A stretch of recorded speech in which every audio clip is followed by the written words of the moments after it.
Quelle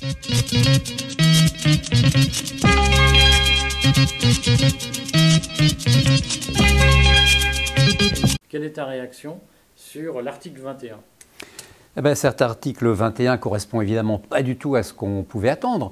Nous, ce que nous souhaitons, c'est le retrait pur et simple du texte, puisque venir nous dire maintenant qu'il faudra être labellisé pour pouvoir servir nos prestations aux personnes de plus de 65 ans n'est pas satisfaisant. J'ai envie de dire, c'est moins pire que si c'était un appel d'offres qui devait réduire considérablement le nombre d'opérateurs.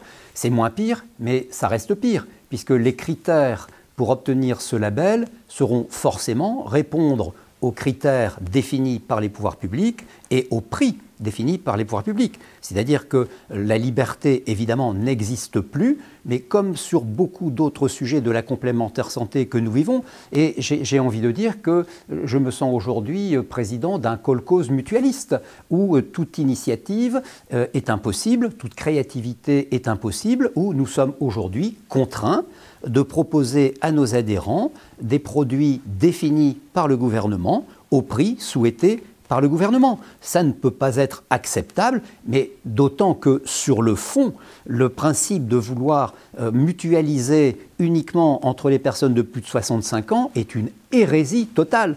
La solidarité intergénérationnelle, qui est le cœur même du mouvement mutualiste, est foulée aux pieds. Et j'ai envie de raisonner par l'absurde et de dire, mais attendez, une tranche d'âge qui va de 65 ans à la fin de vie, c'est beaucoup trop long. Il n'y a pas de raison que le jeune de 65 ans finance le moins jeune de 85 ans. Donc je propose qu'on mette en place un contrat pour les 65 à 80 ans et un autre pour les 80 à 95 ans.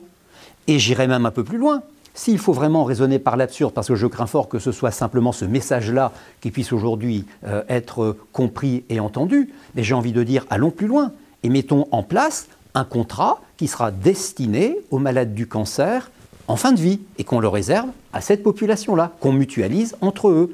Et on peut même aller encore un peu plus loin et en disant, à contrario, ben moi je propose qu'on mette en place un contrat pour les personnes en bonne santé. Et là, on comprend rapidement que tout esprit de mutualisation est devenu impossible. On ne peut pas parquer nos concitoyens ou nos adhérents dans des cases prédéfinies qui, au bout du compte, feront un système qui se retournera contre ceux dont on pense faire les bénéficiaires. C'est du raisonnement à courte vue que de dire à un adhérent de 65 ans, on va faire baisser le prix de ta cotisation. Voilà, le travail du gouvernement, c'est faire baisser le prix de la cotisation. Certes, ça fera sûrement venir des acteurs qui, par des techniques de dumping, j'ai envie de dire de vente à perte bien connues, assécheront le marché et pourront, 2 ou 3 ans plus tard, bien évidemment, rééquilibrer techniquement leurs opérations et donc refaire subir à ces pauvres personnes âgées une augmentation de tarifs, parce que évidemment aucune unité économique ne peut vivre si on la contraint à vendre de façon déséquilibrée tarifairement ses prestations. On est donc dans un modèle inacceptable. La seule solution, c'est le retrait pur et simple de ce texte. Alors, quelle sera la réaction de l'AFNIM si le gouvernement maintient son texte et ne le retire pas ?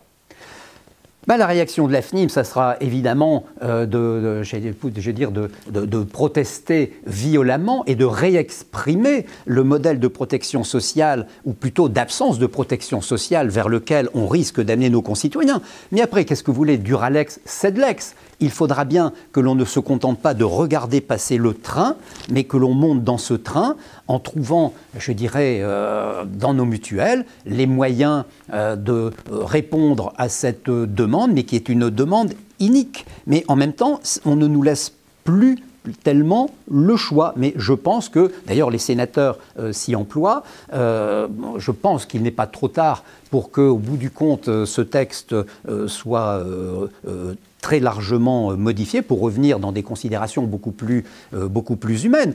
Après, il faut bien, c'est comme pour toutes les autres règles qui s'imposent à nous, qui sectorisent le marché, la loi ne nous laisse pas d'autre choix que de l'appliquer. Donc on agit avant qu'elle ne soit définitivement mise en place. Une fois qu'elle est mise en place, on peut pousser tous les cris que l'on veut, on peut expliquer tout ce que l'on veut à nos adhérents. Nous n'avons pas le choix, sauf à ne pas proposer de contrats labellisés, donc de ne pas avoir les soi-disant avantages qui seront, je dirais, afférents à ces contrats, et de proposer, tout compte fait, parce qu'il faut encore voir quel sera le niveau de protection que proposeront ces contrats pour le public concerné. Si c'est un niveau de protection aussi ridiculement bas que pour le panier de soins minimum de l'ANI, ça décevra les personnes concernées, qui ne trouveront donc pas chaussures à leurs pieds, qui certes auront peut-être un prix plus attractif qu'aujourd'hui,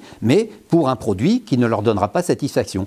Il faudra peut-être une fois pour toutes que l'on pense à proposer clairement des contrats vraiment solidaires, vraiment responsables, qui sont en dehors des canons législatifs, puisque nous aurons toujours la possibilité de le faire, en ne bénéficiant pas des avantages que l'on nous propose. Mais au bout du compte, ces avantages sont un piège, sont une carotte, j'ai envie de dire, non comestible, destinée simplement à proposer ce leurre à nos concitoyens. Je pense qu'il va falloir, une fois pour toutes, et l'AFNIM y travaille, à avoir des offres qui sont vraiment solidaires et vraiment responsables, puisque ceux qu'on nous propose aujourd'hui ne sont ni l'un ni l'autre.